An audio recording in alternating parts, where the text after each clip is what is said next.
नमस्कार दोस्तों, मैं विजय कसाना डिजिटल फ्री शिक्षा के यूट्यूब चैनल पर आपका स्वागत करता हूं।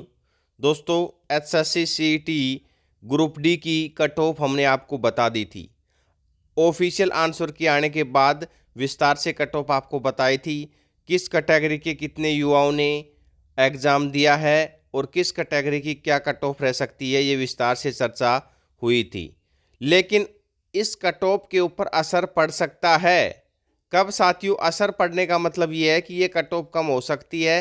कब कम हो सकती है वो जानकारी हम विस्तार से आपको बताएंगे।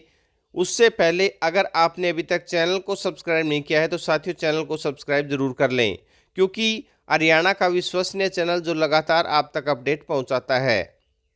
तो साथियों, एक कोर्ट केस की अपडेट भी आप तक पहुंचाएंगे, लेकिन उससे पहले ये देखिए कि कट ऑफ कैसे कम हो सकती है। 13,500 कुछ पदों के ऊपर ये भर्ती है और अगर इस भर्ती के लिए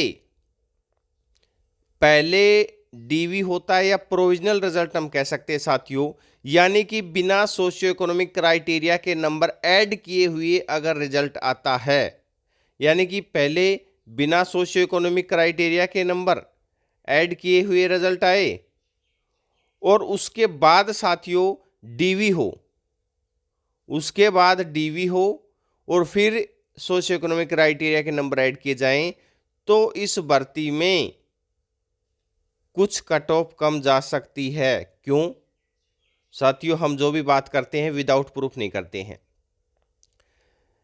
13,500 यानी अगर 3 गुना तो बुलाया ही जाएगा डीवी में, कम से कम 3 गुना को बुलाया जाता है। अगर 4 गुना बुलाया जाता है तो अलग बात है, 3 गुना बुलाया जाता है तो 40,000 प्लस कैंडिडेट बुलाए जाएंगे।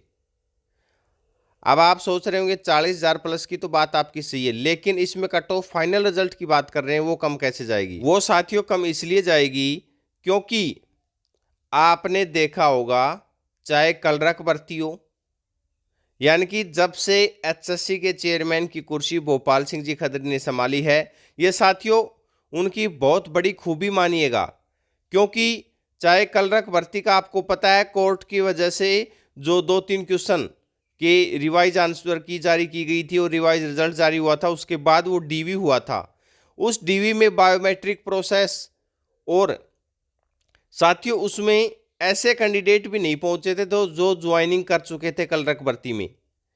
यानी कि अगर फाइनल रिजल्ट से पहले डीवी होता है तो जो फर्जी कैंडिडेट है या जिन्होंने फर्जी सोशियो इकोनॉमिक क्राइटेरिया के नंबर ले रखे हैं या जो सीटर गैंग है, जो भी है साथियों, वो सभी कैंडिडेट फाइनल रिजल्ट से पहले ही या तो वो डीवी करवाने नहीं आएंगे और अगर डीवी करवाने आएंगे तो वो पकड़े जाएंगे, यानी कि उनका फाइनल लिस्ट में नंबर ही नहीं आएगा।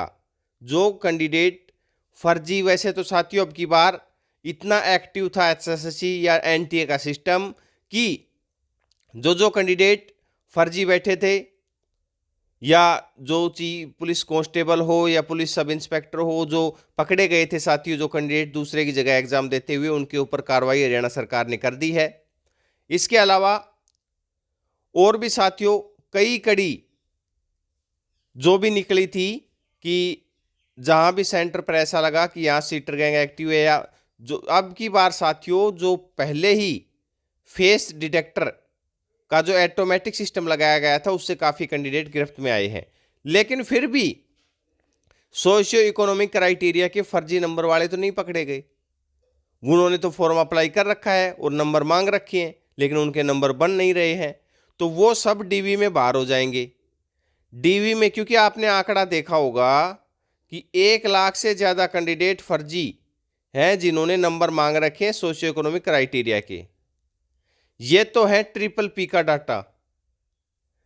तो साथियों ट्रिपल पी का डाटा तो सही है, ये कैंडिडेटों को तो बाहर कर देगी एचएससी, लेकिन ट्रिपल पी के अलावा भी ऐसे कैंडिडेट आपको मिलेंगे जो डीवी में ही बाहर हो सकते हैं। और देखना अगर डीवी होगा तो बहुत से कैंडिडेट अब्सेंट भी रहेंगे। अब्सेंट रहने का कारण यही रहेगा कि उनके डॉक्यूमेंट्स में गड़बड़ी है या फिर सोशियो इकोनॉमिक क्राइटेरिया के नंबर में गड़बड़ी है, जिस कारण वो डीवी करवाने ही नहीं पहुंचेंगे। तो बहुत बड़ी संख्या में ये कैंडिडेट बाहर हो सकते हैं। उसके बाद अगर फाइनल रिजल्ट आएगा तो आपको पता है वो छन कर आएगा साथियों, यानी कि बिल्कुल पारदर्शी तरीके से वो फाइनल रिजल्ट आएगा।